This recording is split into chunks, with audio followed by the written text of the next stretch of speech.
Hello and welcome to the 12 Hacks of Christmas. Today's hack is arguably the most fundamental element to your Christmas dinner. This is the thing that's going to make the choir sing in tune. For all of your stunning centerpieces and your showboating sides, this is the one element of your dinner that's going to bring everything together. So this is Christmas gravy. There's no need for some cornstarch, maltodextrin, heavy, out-of-a-packet gravy.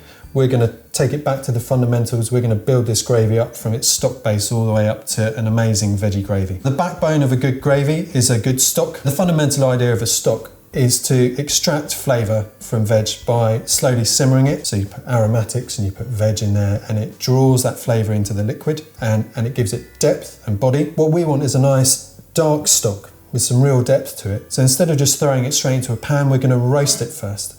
And that gives us those slightly caramelised burnt edges that adds a depth of flavour. We're going to take onions, carrots and celery and we're just going to roughly chop them. There's no formality, you just want them to be cut so you've got plenty of surface area.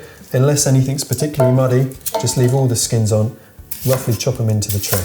The only other thing I'd add to the stock at this stage is a couple of mushrooms. Now this darkens the stock, but it also deepens the flavour. Throw them in a dash of oil, just enough to coat, and then transfer them to a preheated oven at about 200 degrees C. Roast them for 25 to 30 minutes. You want them to colour and caramelise and start to catch on the bottom of the pan. Now you can see that run through the oven has completely transformed the veg. It's collapsed down, you've got all these interesting burnt and crisp edges, you've got these caramelised sections that have been in contact with the pan. Best of all, you've got all of that stuff in the bottom of the pan that you can scrape up in order to get colour and flavour. You want to take as much of that with you as you can into your stock pan. Now we're going to slide that pan onto the heat and dust some flour in there. That flour is to help us thicken the gravy at a later stage. We're going to cook that out for a minute or two and then we're going to tip a small glass of white wine in there and we're going to let that wine bubble in the pan and we're going to take a spatula and scrape up all of that goodness from the bottom of the pan. Some people use red wine for their gravy at this time of the year. I find it kind of bullies and overpowers lots of things, so I tend to stick with white wine. That veg can go into a pan now and we're going to try and get as much out as we can. I've got a litre of water that I want to add as well and I'm just going to flush that roasting tray out with that water before I put it in, just to bring up everything on the bottom of that pan. We don't want to waste any of it. Put your stock on the heat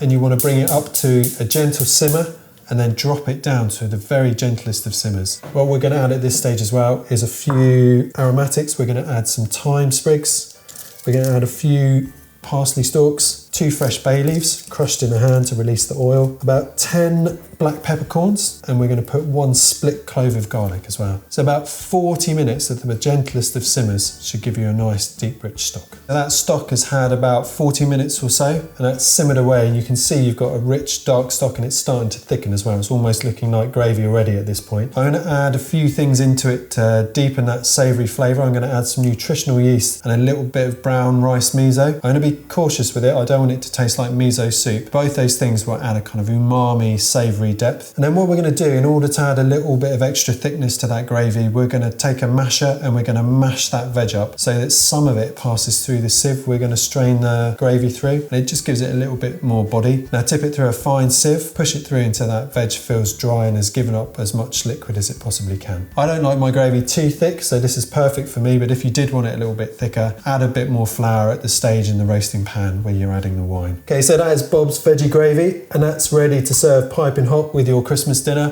And you can make it a few days in advance of the meal, or it will freeze incredibly well, so you can make it in batches and keep some in your freezer. So feel free to muck around and have a play with this recipe, change the wine if you like, muck around with the savoury ingredients to your liking. If you want to make it a bit more indulgent, you can add a tangle of slow cooked onions in there. See our Swede veg hack video for that. Thanks for watching. I hope you give that a try with your Christmas dinner this year.